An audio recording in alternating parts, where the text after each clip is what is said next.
Hi, this is a finished 360-degree video with spatialized audio. The group you are watching is Repast Baroque. This comes from a recording session that was done with them a couple of years ago for a CD that was released earlier this year. Their rendition of an orchestration of the Goldberg Variations by Bach. And in this tutorial, I'll be showing you how this was edited and then mixed in Reaper. So join me, and I'll show you how this was put together.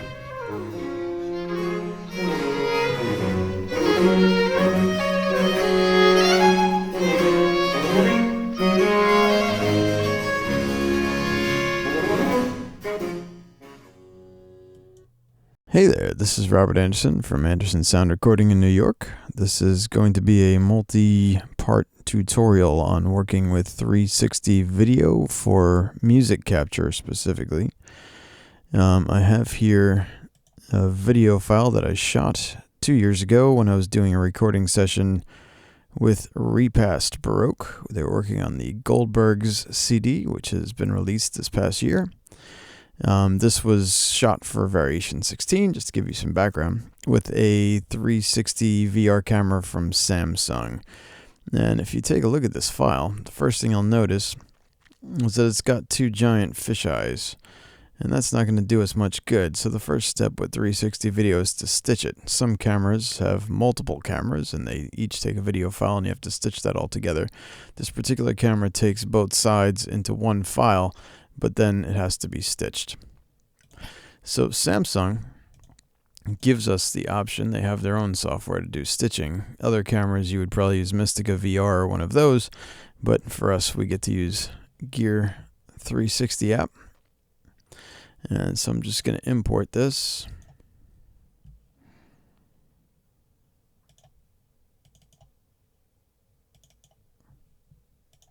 And it'll do some work.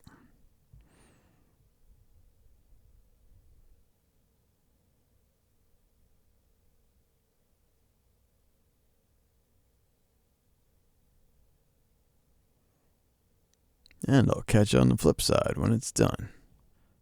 Alright, so we're back, and you can see that our stitching is done. And I can actually turn this thing, and there are no seams.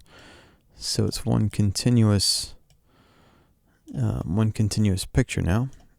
360, there's me giving a little slate at the time of the session. And so we're going to take this now into Avid Media Composer because we need to edit out all of this. No one's going to want to sit through that, obviously. And that's one other reason for this tutorial is there's not a lot available for Avid. So if you're working in 360 and Avid, this will hopefully help you out with that a bit. I'm going to open this quickly in QuickTime itself. And I'm going to check what the resolution is. Using Inspector, you could see that the resolution is 2560 by 1280. Yeah, sorry, it's not 4K. It should have been, but that's what this camera was set to at the time. And so when I create my Avid Media Composer project, that's going to be the custom setting that I use. And I will see you once we're in Avid Media Composer. All right, here we are in Avid, and we're going to create a new project here. And unlike our typical resolutions, this is going to have to be a custom one. The idea is with this sort of video is you need a 2:1 aspect ratio, and as you recall from QuickTime Inspector, we had a 2560 by 1280 resolution. 2:1, that was our frame rate, and we are good to go. Let's name this something useful.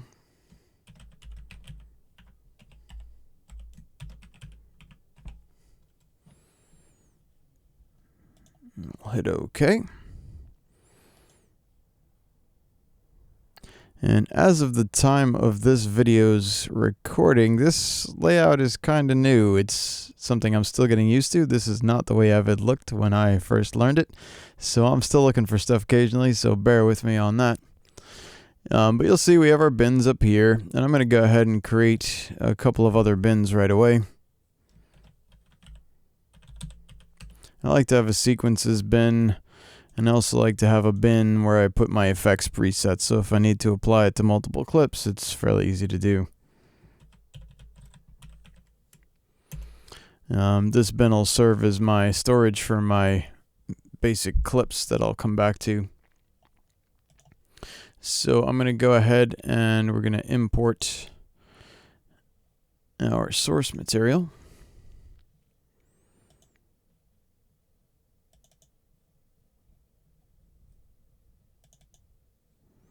And here's my stitched injected movie. So I'm going to go ahead and I'm going to transcode this right away. I'm not going to bother linking to it. So let me go ahead and transcode it.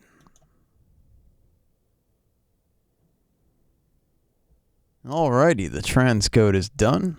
And now I'm also going to go ahead and import from my multitrack audio the ambisonic wave file. Now, the reason I'm doing this, it's not really necessary, but the main reason I'm doing it is to make my life easier in the sync later.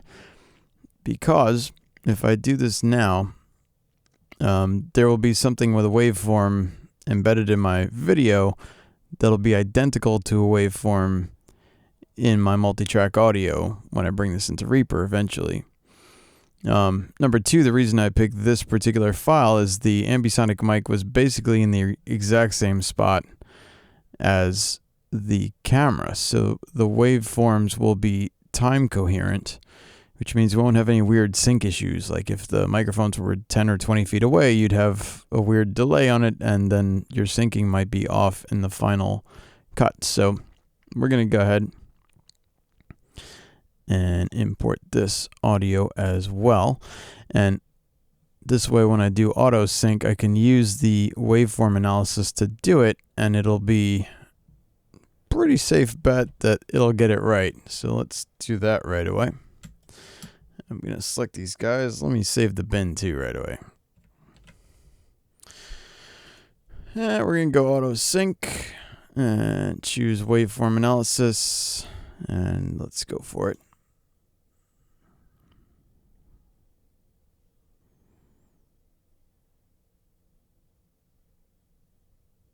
And there she is. And we'll save this again. And I have to drag my name column over here. This is not the way I want to see it. So let's go ahead and do that. That looks good. All right. So I'm going to name this ambisync.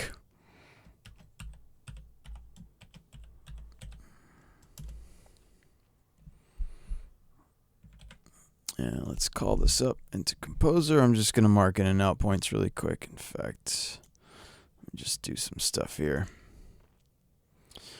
I like to see my audio waveforms whenever possible. There we go. And let's just mark, actually, let's do this. It seems like a pretty cool place to start. I don't want it to be too much distance, so I'm just going to make my cuts now.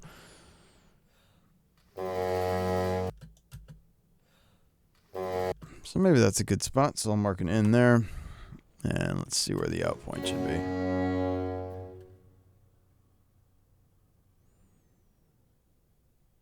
I think I could probably mark that as my out. Alright, so I'm going to go ahead and create a new sequence here. And I'll put that in my sequences bin. And I guess let's name this Repast 360.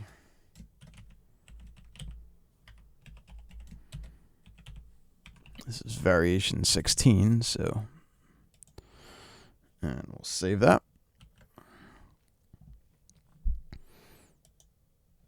And And so I'm just going to go ahead and drop this guy in. And let's go ahead and save that. All right. So this was a recording session of historical instruments, which are super quiet.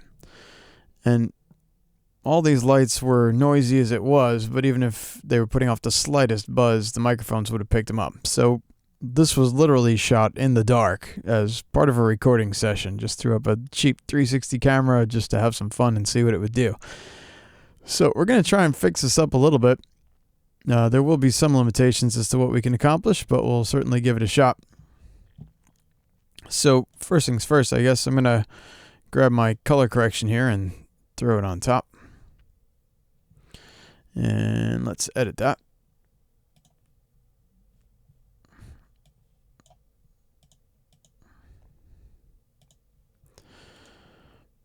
So I'm going to brighten it up a little bit.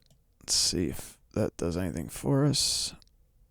Somewhere in there, so we can at least get something out of these faces. We'll increase the contrast just a bit too to restore it to looking natural. Keep some of that washed out effect from happening. Maybe that's too much there. We'll see. Let's start there. Give it a touch of gain.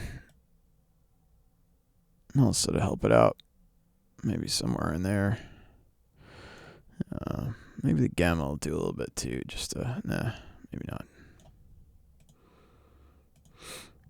So it's a little bit better. It's a little bit brighter, a little more even.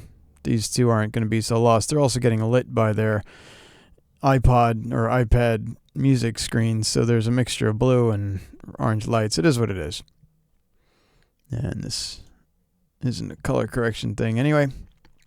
But more importantly, we're going to make use of the BorisFX Continuum VR unit. There's some really useful tools in here. Super useful one is the Reorient Filter. I'm going to drag this down here. And let me get my tool back. Hold on.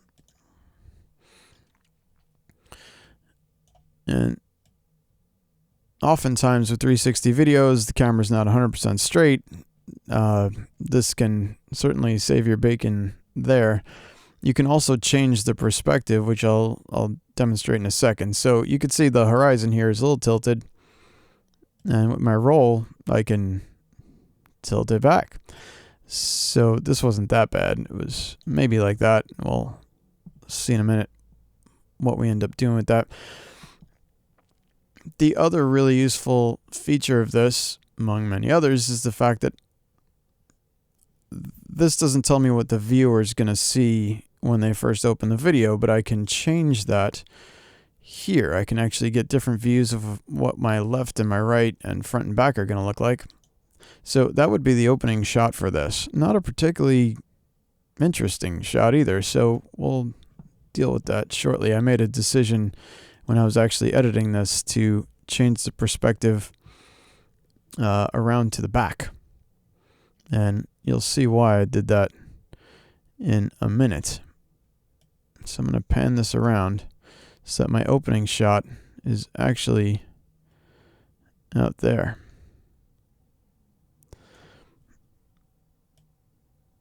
And that's probably a little straighter. So we're going to leave it there. And I can check my different views. I can look left. I can look right. I can look back and front, top and bottom, all these things. So really useful tool. Now again, this is a cheap camera and it's in the dark, but it could definitely benefit from some sharpening. So I'm going to go ahead and throw the sharpen filter on. And there will be some limitations as to what we can do.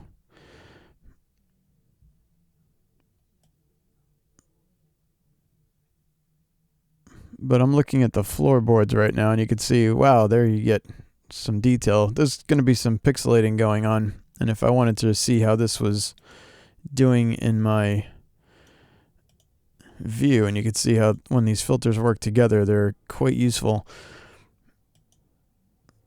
Nothing interesting there, of course. My back became my front.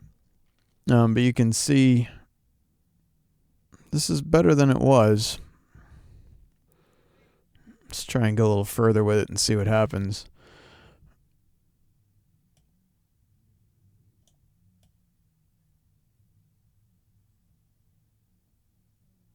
You can see there we're starting to get a lot of pixelation, but you can push this thing pretty hard. You'd be, I'm actually surprised at how much you can do with it.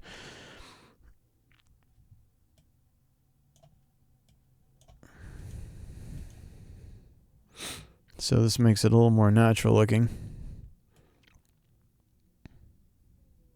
At least in this case. I'm sharpening really hard. Let's just see what it looks like when I turn around to see my violin. There's my flautist. There's my violinist. You can see it a little too pixelated. Little.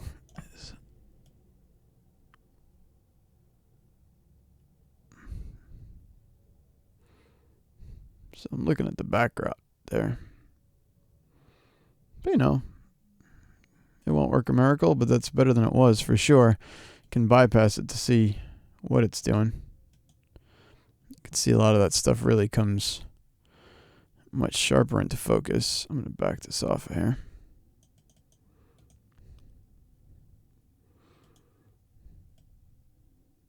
Yep, went too far. And let's bypass it and see. You can see that even with just a little bit of fine detail work. Now I'm looking at the bassoon to try and gauge how far I can go with this. Somewhere in there is probably going to be as far as I can get it.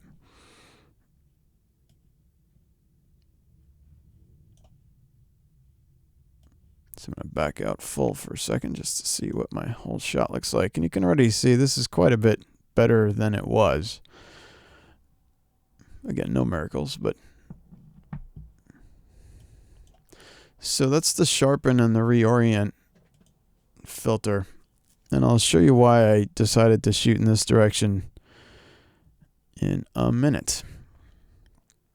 So what I was thinking for this, since this was part of a CD recording project, and oftentimes on YouTube you'll see a video where there's just a picture of the CD cover and you listen to the music, I thought perhaps an interesting opening for this video might be to just have the CD cover projected into the darkness here so the viewer is taken off guard when suddenly the music erupts all around them, and hopefully that would encourage them to start to interact and move the video around.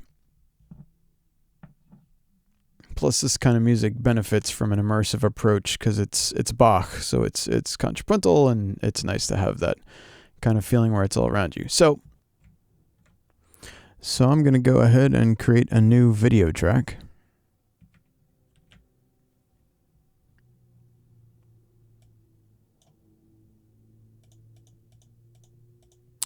And I'm going to import my graphic, which is the CD cover from this project.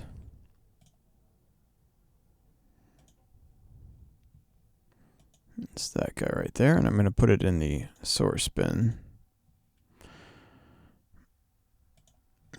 And let me call that up in my composer here. And in out. And let's insert this on that new video track there.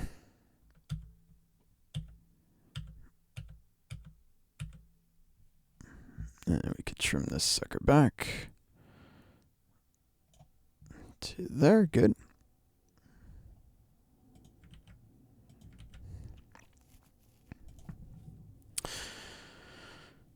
And so now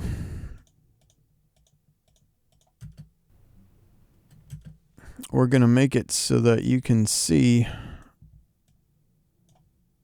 this floating in the three-dimensional space as a flat screen. Normally it would be bent. And so that's the point of the insert filter here. And let me go ahead and drag that on here. And there's a couple things that threw me about this filter at first. Number one was the fact that it seemed to do the opposite of what I wanted to. I want this graphic to be in this small screen so I can see the ensemble around me. But you'll see that's a simple command. Let me get to my effect editor again.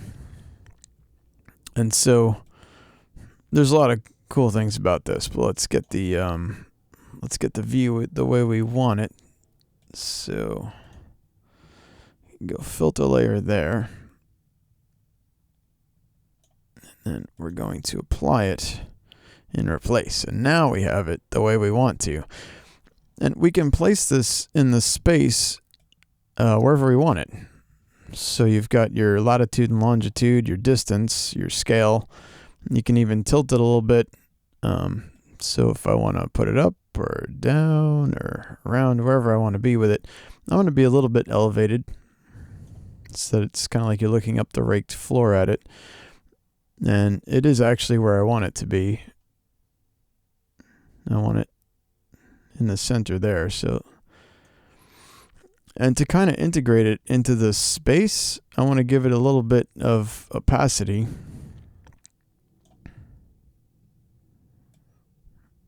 Right, so that it kind of feels like it's floating there in the dark and you can see it. I can make it closer or further to you, so I want it to be larger, not that large, but maybe something like that. And I'm going to fool around with the distance a bit. I don't want it too far away. I want it to overwhelm you either, but it should fill in a good part of that space. So there we go. We have our graphic inserted. And of course I'll want to put this so that I can apply it to all these other guys here. So I'm going to drag that into my bins. Let's put that preset there.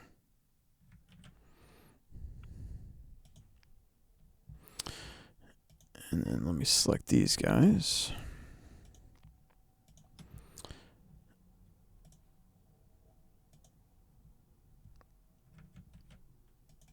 Double click, and then if we play, it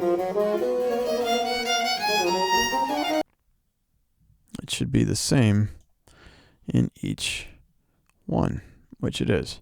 So now as we scroll around through the space, this will be this big screen sitting there, which I think is kind of cool. We'll find out when we see it in full 3D. One thing with inserting it on this layer is that trying to preview this in your Reorient plugin won't work. So perhaps there's a better way to handle that, but that's what we have for now.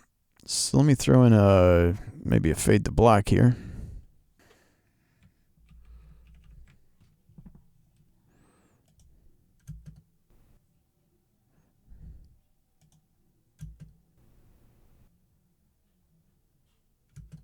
Maybe around here is a good place to start it. Let's do that and see what it does.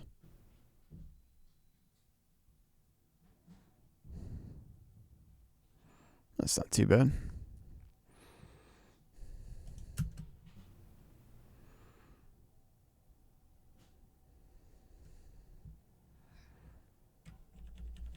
All right.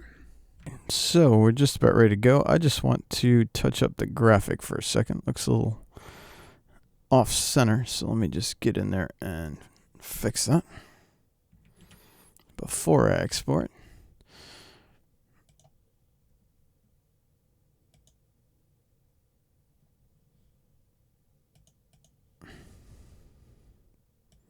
Just a little tweak of longitude there.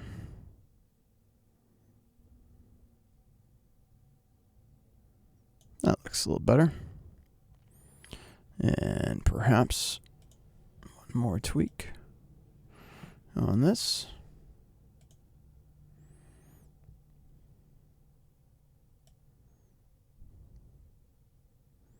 Hard to say which is better there.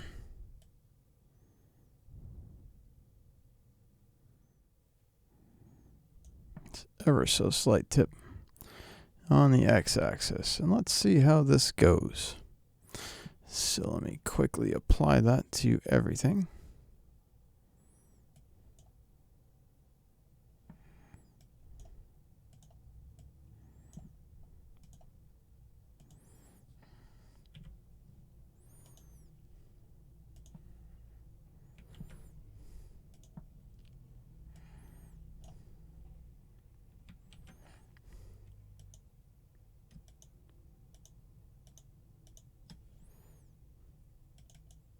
Alrighty.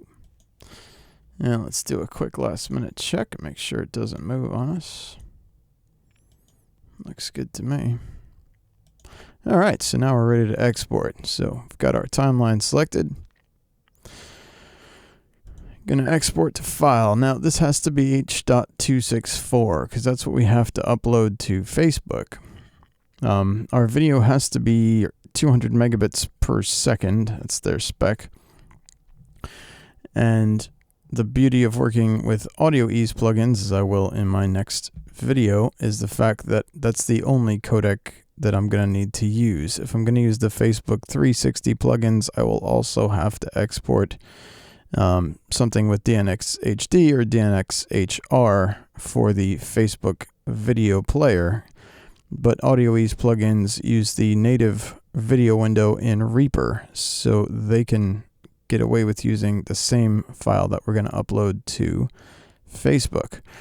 So we're just going to check the options. Obviously, I've already done this, so some of this is here, but we'd have a QuickTime movie. I'm going to use my in and out marks, my custom format options. So we're going H.264. I'm restricting it, optimizing for streaming. Keeping this current frame rate, and I have no control over this, and since I'm already restricting it, I'm going to do a multipass. It's going to take longer, but that's hopefully going to result in the better quality. My sound, I'm going to keep as linear PCM. Does this matter? No, because I'm not doing my mix here, but I'm going to keep the sample rate and bit depth the same as what I intend on using in my multi-track audio session. The quality doesn't matter so much here, but we'll export as that. And right away I'm going to prepare it for internet streaming, which means there's a little piece of data that gets written to the front of the file instead of the back. Again, it takes longer on render, but that's going to be better in the long run once it's online, because then people won't have to wait as long to watch it. It'll start streaming right away. So I'm going to hit OK on this, and we're going to make sure that our width and height are what they should be, and native dimensions. Good. Let me just check one more thing. Our size should be current. Good. Let it be what it is. Okay, size to fit, and off we go. I'm going to save these settings.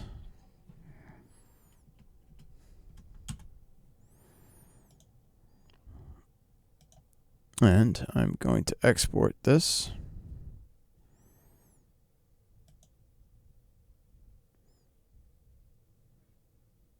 And there it goes. So obviously you don't need to sit through this. I will see you on the other side of the encode, where we will do the Avid encoding as well. So now we'll do the Avid export for Facebook 360's video player. And in this case,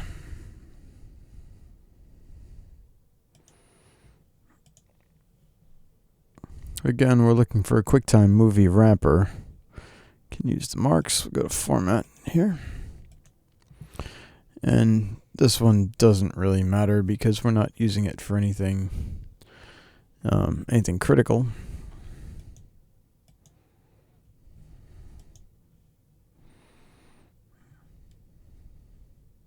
Sound settings the same, and we don't need to prepare it for internet streaming because it's not going to go up there anyway. Size is current. Hit OK. And we'll save this. And we will call this one